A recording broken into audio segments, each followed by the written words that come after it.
The alarms screamed through the Galactic Council chamber as Ambassador Julie Martinez watched the holographic display explode with red warnings. 300 council members from across known space sat frozen in their seats, their various appendages trembling as the data streams showed the impossible. The Krell Armada, the most feared military force in 12 galaxies, was retreating, not strategically withdrawing, not regrouping, running. Julie's hands gripped the podium as High Chancellor Vex Thor's 4 eyes widened in what she recognized as pure terror. The insectoid leader's mandibles clicked rapidly, a sign of extreme distress among his species. Behind him, the Council's Military Advisory Board whispered in frantic tones, their translators creating a cacophony of confused voices.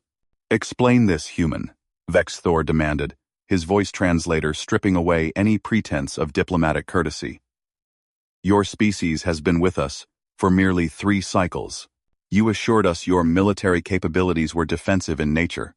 Julie felt her jaw tighten. She had warned them. 3 months ago, when humanity first joined the Galactic Council, she had stood in this very chamber and tried to make them understand. They had smiled with their various facial structures, patted her metaphorically on the head, and assigned humanity to the agricultural and mining committees. Earth was backwater, primitive, barely qualified for the Council's Junior Partnership Program. The Krell had made their move 2 weeks ago. 50 worlds burned. The Council's defense fleet, composed of 7 different species contributions, had responded with standard protocols, defensive formations, evacuation procedures, negotiation attempts. The Krell ignored every overture and continued their methodical destruction. Then the Krell made their mistake.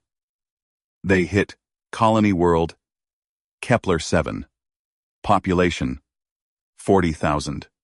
Humans, 312. Julie pulled up the tactical feed, her fingers moving across the holographic controls with practiced efficiency. The Council chamber's central display lit up with footage from the Kepler 7 system.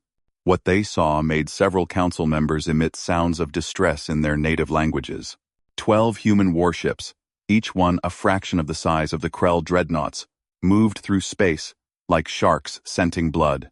No formation, no coordination that the Council's tactical computers could identify. Just raw, terrifying aggression, translated into movement. The lead human ship, the Vengeance, didn't slow as it approached the Krell battle line. Instead, it accelerated. Julie watched Vex Thor's face cycle through confusion, then horror, as the Vengeance crashed through the Krell shields like they were paper. The human ship's hull, designed with impact plating that her species had developed during their world wars, sheared through the alien vessel's side. "Your species is insane," whispered Council Member Zarakun, her feathers bristling in agitation. Julie didn't respond. She couldn't explain what they were seeing in terms the Council would understand. These beings had evolved in relatively peaceful ecosystems.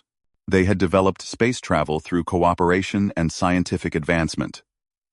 Wars, when they happened, were calculated affairs with rules and protocols. Humanity had clawed its way out of a death world where everything wanted to kill everything else. They had spent millennia perfecting the art of creative violence. The Council was watching evolution in action, and they finally understood why Earth's application had included 17 different warnings about human military doctrine. The Vengeance pulled away from the dying Krell ship, its hull scorched but intact. The other human vessels were already engaging, and Julie recognized the tactics immediately. Pack hunting. Humanity had learned these methods from wolves and lions, refined them over countless wars, and now deployed them against an enemy that had never faced a true predator species. Part 2. The Council chamber descended into chaos as more feeds came online. Captain Ryan Foster's voice crackled through the communication system, and Julie could hear the cold fury underneath his professional tone. The Council's translators struggled with the nuances of human anger, defaulting to clinical descriptions that failed to capture the raw emotion. "Council Station, this is Captain Foster of the Vengeance. The Krell fleet is breaking formation. We are in pursuit. There was a pause. Then Foster added something that made Julie close her eyes. No survivors from Kepler-7. 312 human civilians confirmed dead. We're invoking Article 7 of our membership agreement. Article.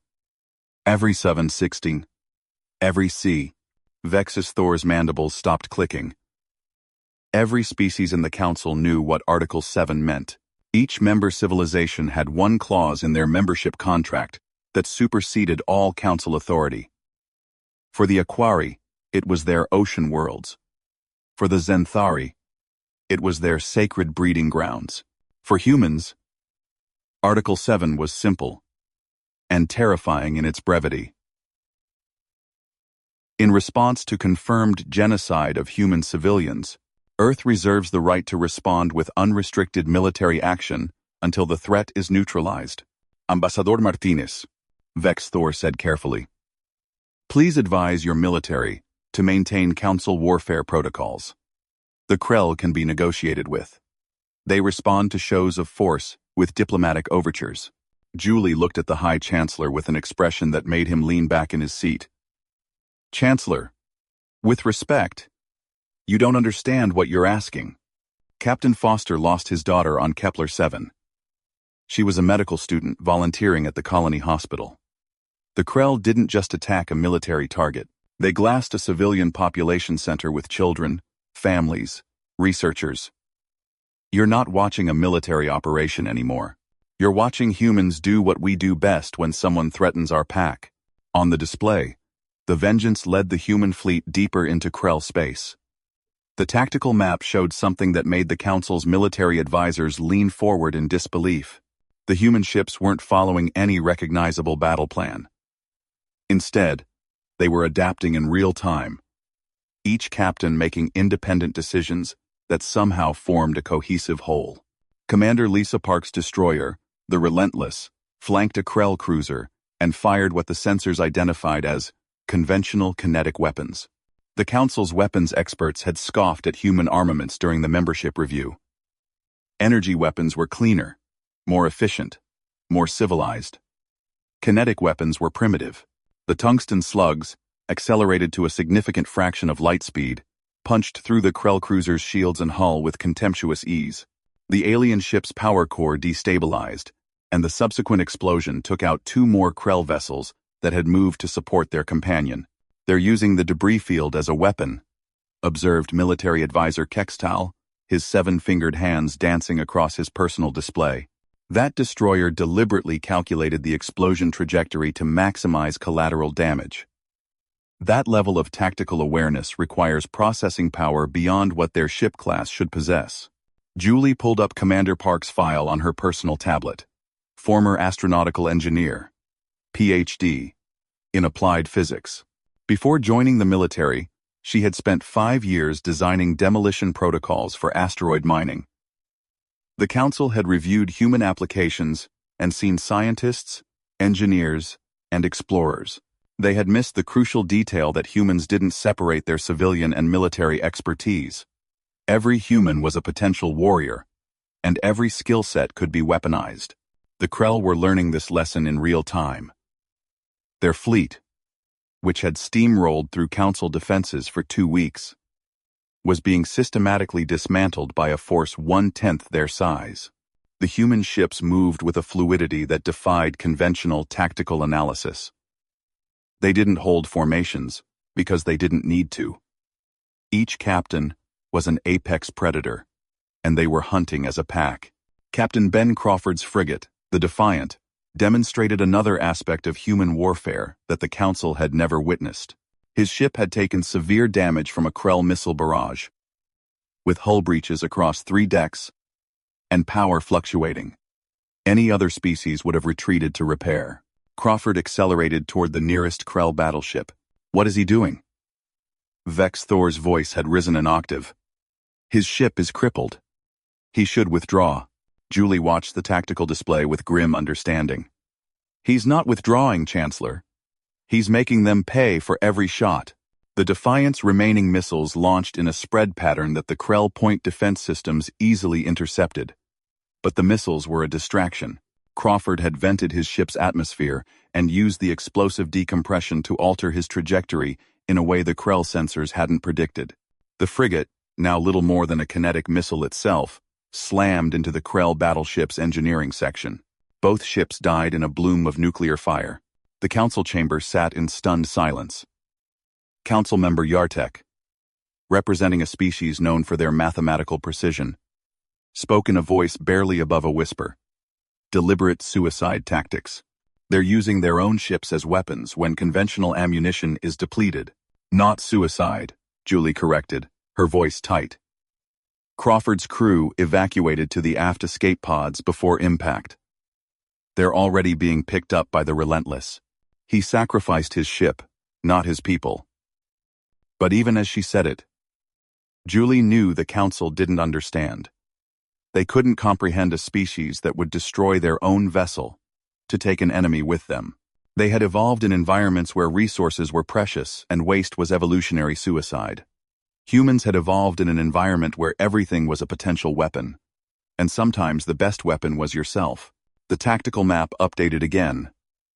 The Krell fleet, which had numbered 73 capital ships at the start of the engagement, was down to 48. The human fleet had lost 2 ships. The mathematics didn't make sense to the Council's understanding of warfare. Admiral Patricia Hayes appeared on the main display, her uniform scorched and her face streaked with soot. Council Station. This is Admiral Hayes commanding the Second Fleet. We're jumping in to support Captain Foster. Any Krell vessels attempting to retreat through the Epsilon Gate will be intercepted and destroyed. Vex Thor found his voice. Admiral, the Council requests that you accept Krell surrender if offered. Hayes's expression could have frozen hydrogen. Chancellor, the Krell glassed Kepler-7 after the colonists surrendered. The Krell responded by targeting the civilian shelters, specifically. She paused, and when she spoke again, her voice carried the weight of absolute conviction. There will be no surrender accepted today. Part 3. The Second Fleet's arrival changed the tactical situation from a battle to an execution. Admiral Hayes had brought 30 additional warships, and with them, humanity's full range of military capabilities. The Council watched in horrified fascination as human warfare evolved before their eyes.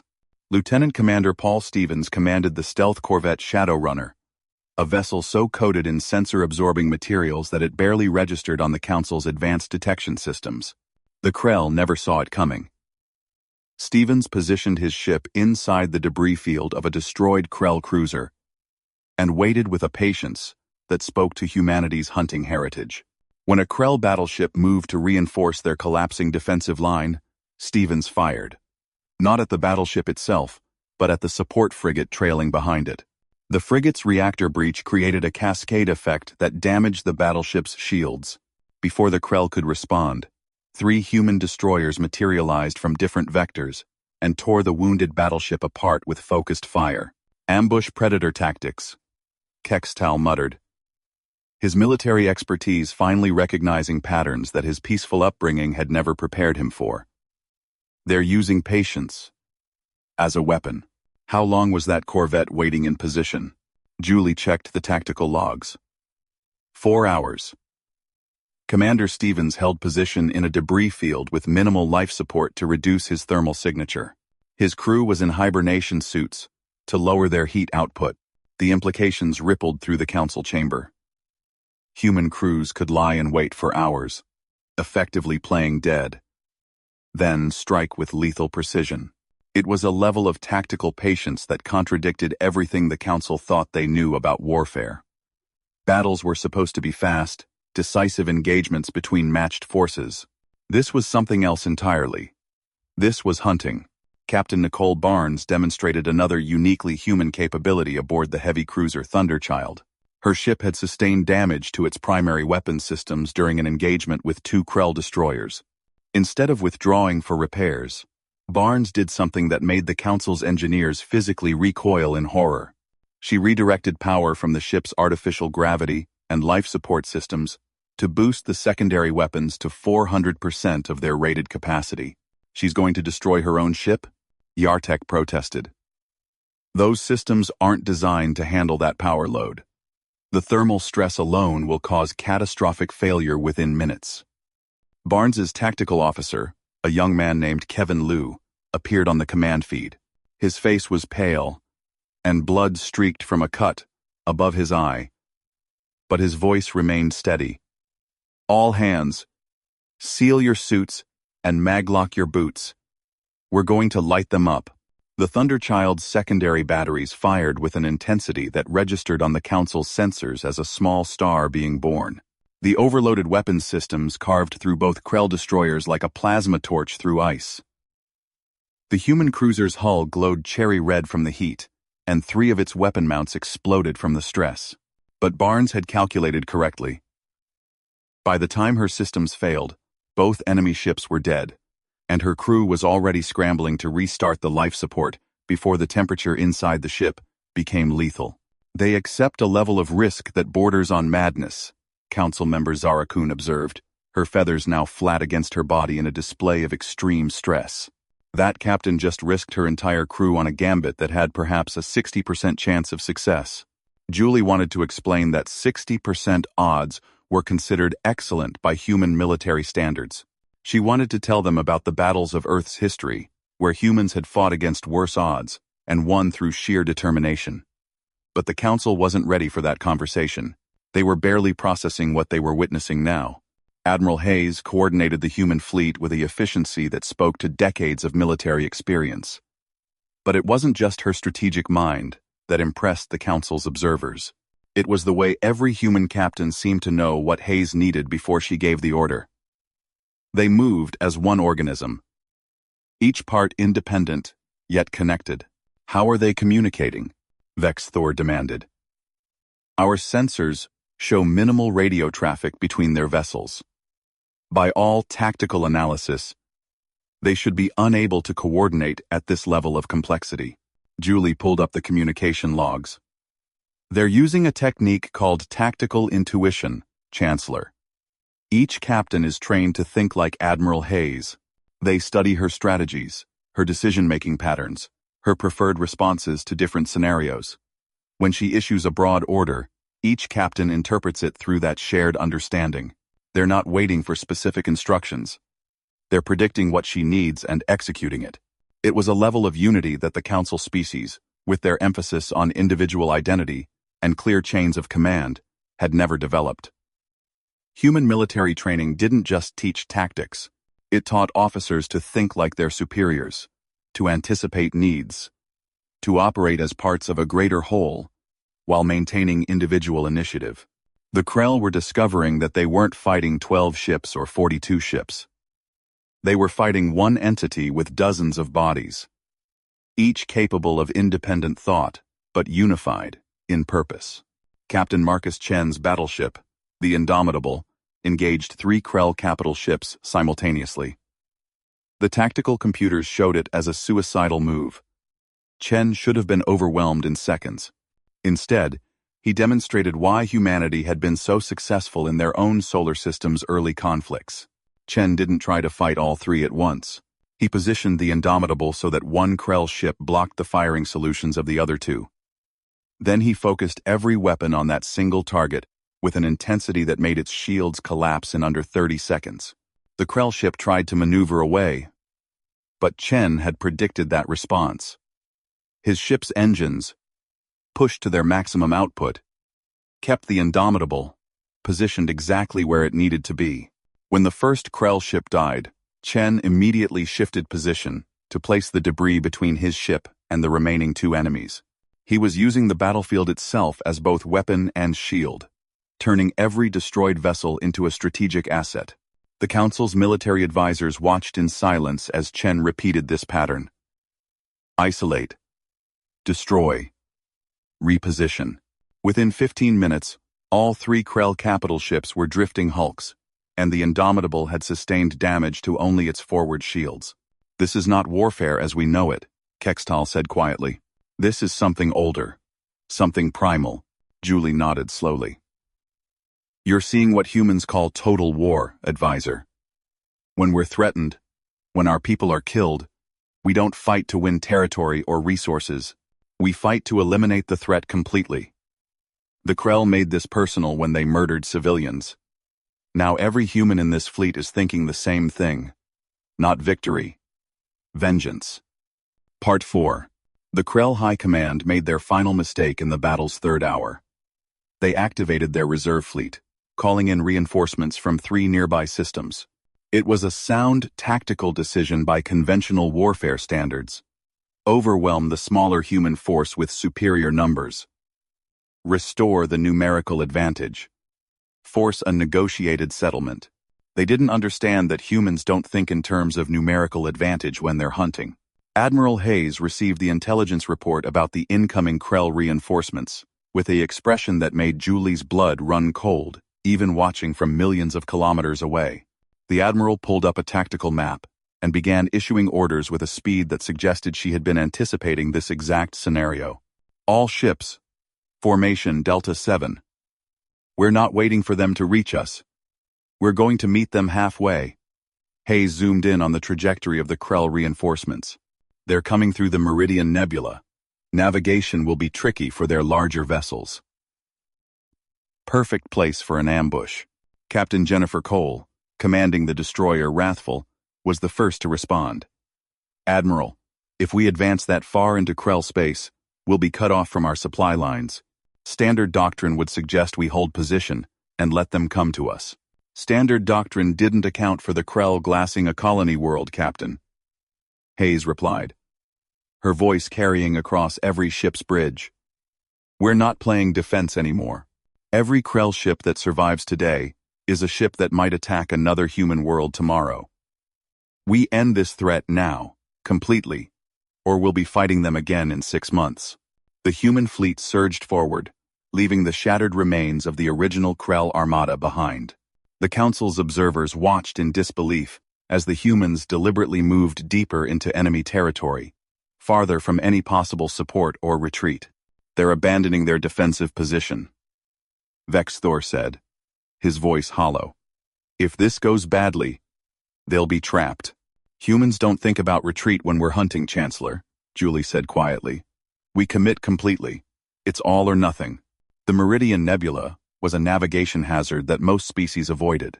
The dense particulate matter played havoc with sensors and communications. Ships had to slow down and pick their way through carefully. It added hours to any journey, but it was the most direct route from the Krell reserve systems to the battle space. Hayes understood that the Krell would use it because they were desperate. She also understood that desperation made people predictable. The human fleet arrived at the nebula's edge 6 hours before the Krell reinforcements. Instead of setting up a traditional defensive line, Hayes split her forces into hunting packs of 3 or 4 ships each. Each pack moved into the nebula and took position along the likely approach vectors. Then they waited. Commander Daniel Foster, Ryan Foster's younger brother, commanded one of these packs from the frigate Relentless Spirit. His crew had rigged their ship to mimic a derelict vessel, powering down all non-essential systems and venting coolant to create the illusion of critical damage. The other 2 ships in his pack, both corvettes, positioned themselves in the nebula's dense regions where sensors couldn't penetrate. When the first Krell battleship emerged from the nebula's depths, its sensors immediately detected the apparently crippled human frigate. The Krell captain made the logical decision: finish off the wounded vessel before proceeding to the main battle. The Krell battleship had closed to within weapons range when Daniel gave the order. The Relentless Spirit systems came online instantly, and at that range, his missiles couldn't miss. But more importantly, the 2 corvettes that had been hiding in the nebula's interference emerged from completely unexpected angles. The Krell battleship didn't have time to raise shields before it died. This pattern repeated across 12 different ambush points throughout the nebula. The Krell reinforcement fleet, already spread out due to the navigation hazards, found itself picked apart by an enemy that refused to fight fair. Every time a Krell ship thought it had found a vulnerable human vessel, that vessel turned out to be bait. Every time the Krell tried to group up for mutual protection, they found themselves moving too slowly through the nebula, making them easy targets. Captain Sarah Mitchell, commanding the corvette Ghosthawk, had disabled a Krell destroyer by targeting its maneuvering thrusters rather than attempting to penetrate its heavy armor. The Krell ship, unable to navigate effectively in the nebula, drifted helplessly, while Mitchell's weapons systematically carved it apart from positions where it couldn't return fire. Target their mobility, not their armor, Mitchell broadcast to the other corvette captains. These ships are designed for open space combat. In here, if they can't maneuver, they're just floating targets. The Council observers watched as human tactics evolved in real time. Each captain learned from the others, adapted their approaches, shared successful techniques. There was no rigid adherence to a battle plan. Instead, there was constant innovation driven by a single, unifying goal: destroy every Krell ship. Admiral Hayes remained at the nebula's edge, directing the battle through sparse communications and allowing her captains maximum autonomy. She had positioned the heavier human ships to catch any Krell vessels that tried to flee back the way they came. None did. The Krell, realizing they were trapped in an environment that favored their smaller, more agile opponents, tried to push through to open space. It was exactly what Hayes had predicted. The Krell carrier Devastation, the flagship of their reinforcement fleet, made it 3/4 of the way through the nebula before Captain Andrew Phillips's battleship Titan emerged directly in its path. The two ships were matched in size, but not in intent. Phillips didn't try to engage in a traditional broadside duel. Instead, he launched every fighter. His ship carried directly at the Krell carrier. 72 small craft, each piloted by a human willing to take incredible risks, swarmed the larger vessel like angry hornets. The Krell point defense systems, designed to intercept missiles and torpedoes, struggled to track targets that moved with the unpredictability of living pilots. Human fighter pilots didn't fly in formation or follow predictable attack patterns. They improvised, adapted, took advantage of split-second opportunities.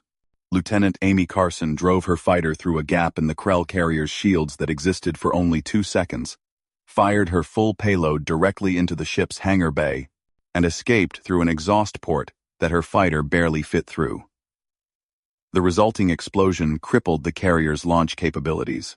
Small unit tactics, Kextal observed, his military mind finally beginning to grasp the patterns. Every level of their military, from individual pilots to fleet admirals, operates with the same philosophy. Aggressive, adaptive, focused on decisive action, rather than positional advantage. By the battle's 5th hour, the Krell reinforcement fleet had been reduced to scattered survivors, attempting to flee in any direction that didn't contain humans. They found there were no such directions. Hayes had positioned her forces to create a net, and every escape route led to more human ships. The last significant Krell vessel, a heavy cruiser, broadcast a surrender signal. Captain Ryan Foster, still commanding the Vengeance, received the communication. His response was simple and final. You were offered surrender at Kepler 7. You chose to glass a colony world instead. Today, you learn that humanity does not forget, and we do not forgive.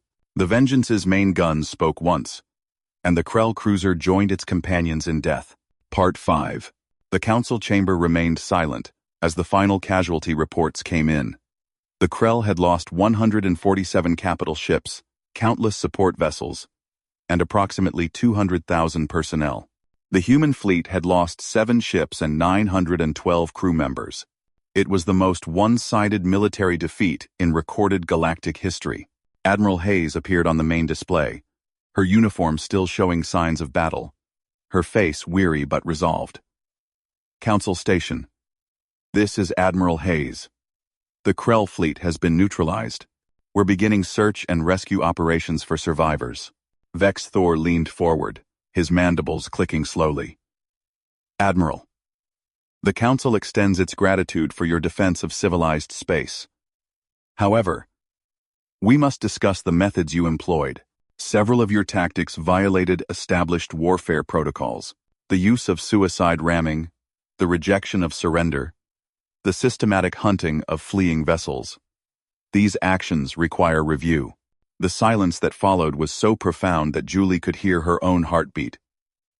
She watched Hayes' face on the display, saw the Admiral's jaw tighten, and knew what was coming. "Chancellor," Hayes said, her voice carrying a weight that made council members shift uncomfortably in their seats. "Let me be very clear about something. Humanity requested membership in this council because we believed in the principles of cooperation and mutual defense. We provided you with detailed information about our military capabilities. We warned you, repeatedly, about the consequences of allowing aggressors to target human civilians." Hayes pulled up a holographic display showing the ruins of Kepler-7. The orbital bombardment had been thorough. Nothing remained but scorched earth and radioactive craters where homes and schools had once stood. "This is what the Krell did while your forces were following protocols and attempting negotiation. 312 human beings, including 73 children, died because the Council's warfare doctrine prioritizes maintaining civilized behavior over protecting innocent lives." Zara-kun raised a hand tentatively. "Admiral, surely you understand that we must maintain ethical standards even in warfare. To abandon all rules leads to chaos." Hayes smiled, but there was no warmth in it. "Council member, humans have been waging war for 10,000 years. We've fought with sticks and stones, with swords and shields, with bullets and bombs, with nuclear weapons that could end all life on our planet. We learned something important through all that bloodshed. The only rule that matters in war is this: you fight to protect your people, and you do whatever is necessary to ensure they can live in safety." Julie watched the council members react to Hayes' words. Some looked horrified. Others, thoughtful. A few, like Kextel, nodded slowly in understanding. "The Krell made a choice when they decided to glass Kepler-7, Hayes continued. They chose to target civilians, to ignore surrenders, to wage a war of extermination. We responded in kind, but with a crucial difference. Every target we destroyed was a military vessel. Every Krell we killed was a combatant who had participated in genocide. We didn't bombard their worlds. We didn't target their civilians. We eliminated a military threat with extreme prejudice." Vexis Thor's voice was quieter when he spoke again. "What happens now, Admiral? You've demonstrated that humanity possesses military capabilities far beyond what we understood. The Council must consider the implications. What happens now?" Hayes said firmly, "is that the galaxy learns an important lesson. Humanity values peace. We sought membership in this council because we wanted to be part of a larger community, but we will never, under any circumstances, allow our people to be slaughtered while we follow someone else's rules for civilized behavior." Admiral Hayes gestured to someone off-screen, and a new figure appeared beside her. Commander Lisa Park, her uniform showing evidence of the battle she'd survived, stepped into frame. Commander Park led the attack that broke the Krell defensive line, Hayes explained. Before joining the military, she was a civilian engineer. She has a daughter who's 8 years old and wanted to be a doctor. Commander Park fought today because she knew that if we didn't stop the Krell completely, decisively, and immediately, her daughter might grow up in a galaxy where being human meant being prey. Park spoke directly to the council, her voice steady despite the exhaustion evident in her face. "I want my daughter to live in a universe where cooperation and peace are the default, where disputes are settled through dialogue and mutual understanding. But I also want her to live in a universe where anyone who threatens innocent humans knows they will face consequences so severe, so absolute, that they'll think twice before pulling the trigger." Julie felt a strange sense of pride watching her fellow humans address the council. They weren't apologizing. They weren't justifying. They were simply explaining reality. Captain Ryan Foster appeared on another screen, his face haggard with grief and exhaustion. "My daughter died on Kepler-7. Her name was Emma. She was 22 years old and wanted to help people. The Krell killed her while she was treating injured colonists in a hospital that was clearly marked as a medical facility." Foster's voice didn't waver, but Julie could see the pain in his eyes. "I didn't fight today for revenge. though I won't pretend that wasn't part of it. I fought because I knew that if the Krell succeeded, if they learned that humans could be terrorized and exterminated without consequence, Emma's death would be the first of millions. I fought so that other fathers wouldn't have to stand where I'm standing and explain to a galactic council why they protected their children. The council chamber had gone completely quiet. Julie realized that this was the moment that would define humanity's relationship with the galaxy going forward. Not the battle. Not the military demonstration. This moment of raw, honest truth. Admiral Hayes addressed the council one final time. You've seen what humans can do when we switch to what Ambassador Martinez called predator mode. You've witnessed capabilities that frighten you, tactics that disturb you, a level of controlled violence that contradicts your understanding of civilized behavior. I want you to remember something important. We don't want to be predators. We want to be partners, but we're an adaptable species, and we become what we need to be to survive. Hayes paused, letting her words sink in. The Krell learned today that humans are very, very good at survival.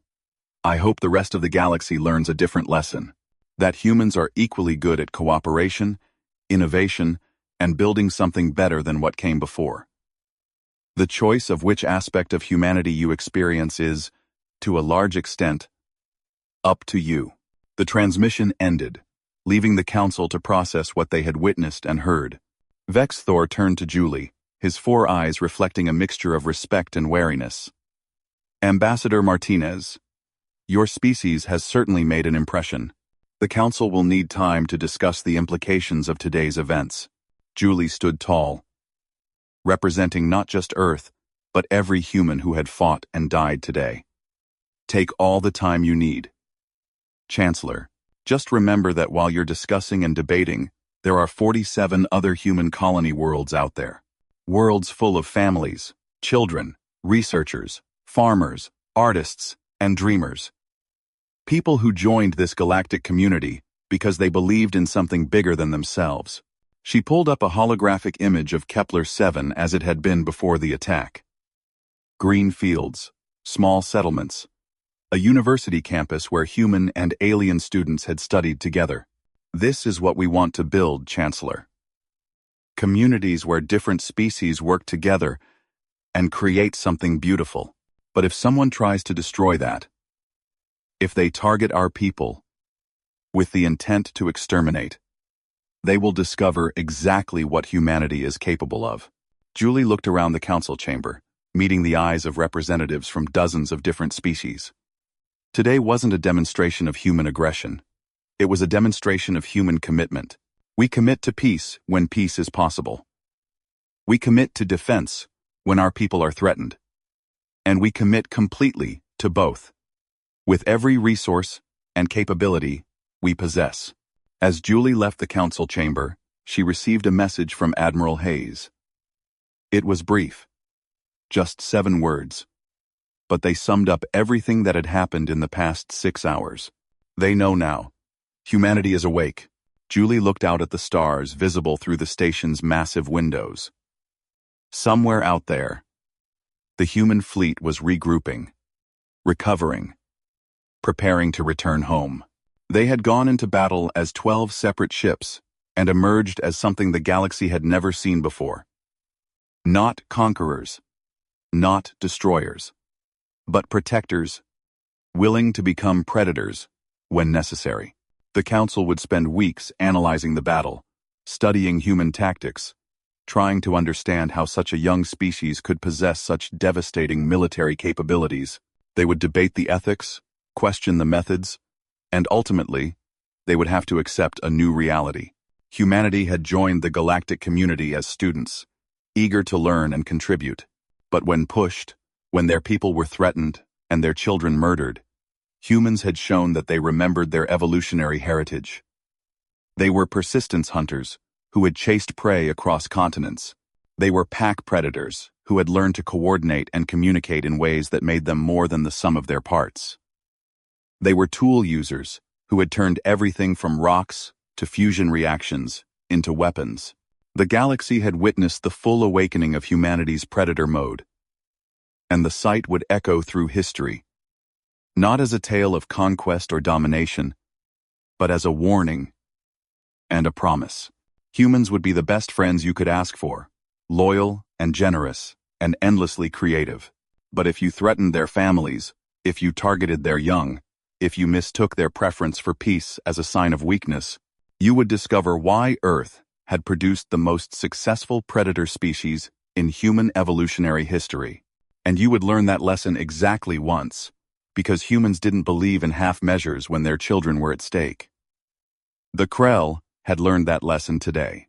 Julie hoped, desperately, that the rest of the galaxy would learn it without needing the same demonstration. Because while humans were capable of becoming predators, they dreamed of being something better.